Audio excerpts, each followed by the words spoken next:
Greetings everybody, this is Dr. Jonathan Cox, your resident race scholar, here with another mini lecture on race.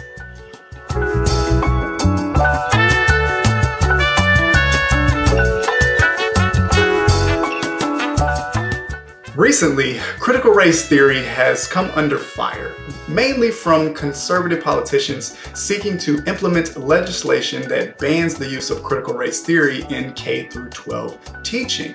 Now, these detractors have called critical race theory un-American, divisive, and Marxist. It has been reduced to a form of diversity and inclusion training or posited to be an ideology. And some people even claim that critical race theory indoctrinates young Americans into believing that white people are inherently racist or oppressive.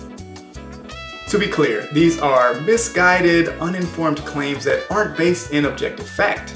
In fact, many of those who are most vocally opposed to critical race theory fail to even be able to adequately or correctly define and explain what critical race theory is and why they oppose it. Hopefully, this video will help explain what critical race theory is, where it comes from, and how it is used. Now, this mini lecture is meant to be a brief introduction and overview to critical race theory, so I encourage you to go out and seek more information in order to get a more detailed picture.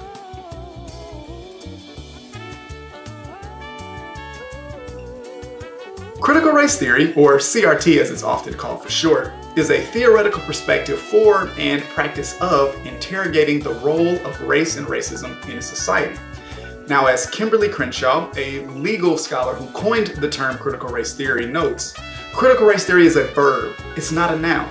It's a process of discovery and examination that itself grows and evolves over time. CRT is interdisciplinary and synergistic. It pulls from many different theoretical traditions, including feminism, Marxism, critical studies, cultural studies, and postmodernism. However, critical race theory is not Marxist in the ways that many conservative critics and opponents have posited. In fact, that argument itself is just another example in a long historical line of arguments that try to combat social change by asserting that those changes are communist and therefore are at odds with American ideals and American democracy. That, however, is really a tale for another mini lecture. Before we dive deeper into how critical race theory is used, let's take a step back to briefly explain where it came from.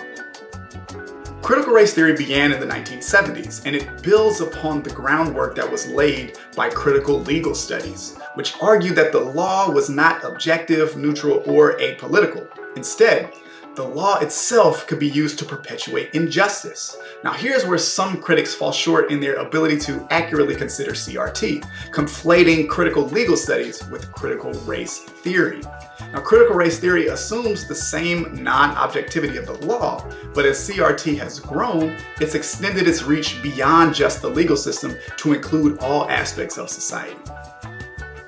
Critical race theory draws from philosophers and theorists like Antonio Gramsci, Michel Foucault, and Jacques Derrida, as well as American radical thinkers like Sojourner Truth, Frederick Douglass, W.E.B. Du Bois, Cesar Chavez, and Martin Luther King Jr., as well as the Black Power and Chicano movements.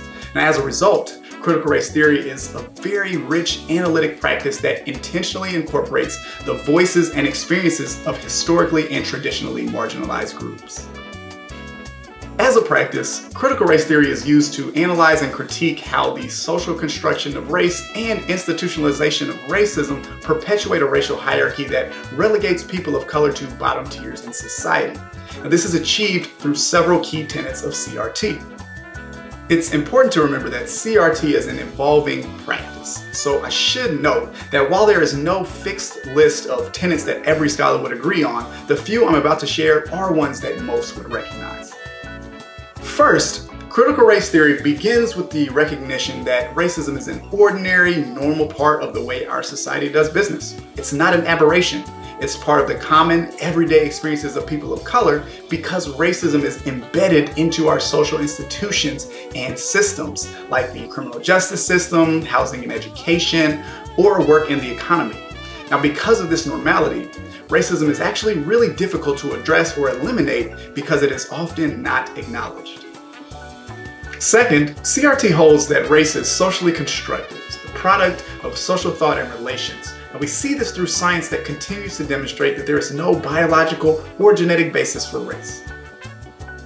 Another key tenet of critical race theory is interest convergence, which highlights that because whites benefit materially and psychologically from racism, there's very little incentive for a large portion of society to eradicate it.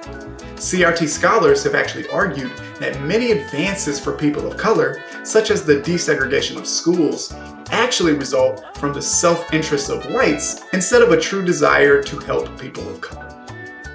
CRT also rejects popular analyses of contemporary racism and racial relations, such as those that do not consider historical context or those that limit racism to the acts of a few bad apples or misguided individuals. As I've highlighted, critical race theory recognizes that racism is codified and embedded in our societal laws, policies, and practices. As a result, CRT also rejects colorblind ideology, which attempts to negate the ongoing importance of racism and discrimination. Another key element of critical race theory focuses on experiential knowledge generated from various cultural standpoints. In other words, critical race theorists take into account the stories and perspectives of people of color as historically marginalized groups, believing that because of various histories and experiences that people of color have had with oppression, they may be able to communicate things to whites that whites are unlikely to know. Finally, CRT is intersectional and anti-essentialist. Scholars who use critical race theory recognize that race intersects with other identities, such as gender, sexuality, socioeconomic status, spirituality, and many other identities. Now, while CRT focuses on race, it does not only focus on race and ignore everything else. So, there you have it, a quick introduction to critical race theory. As I've pointed out, critical race theory is not an ideology, nor is it a divisive tool meant to indoctrinate Americans into believing that some people are inherently racist because they belong to a particular group. Rather, critical race theory is an analytical tool and practice of interrogating the role of race and racism in society that is primarily concerned with the eradication of racism. For more in-depth information about critical race theory, I recommend that you go out and dig into the plethora of scholarship and resources that are available. There's a whole world of useful information out there waiting to be discovered.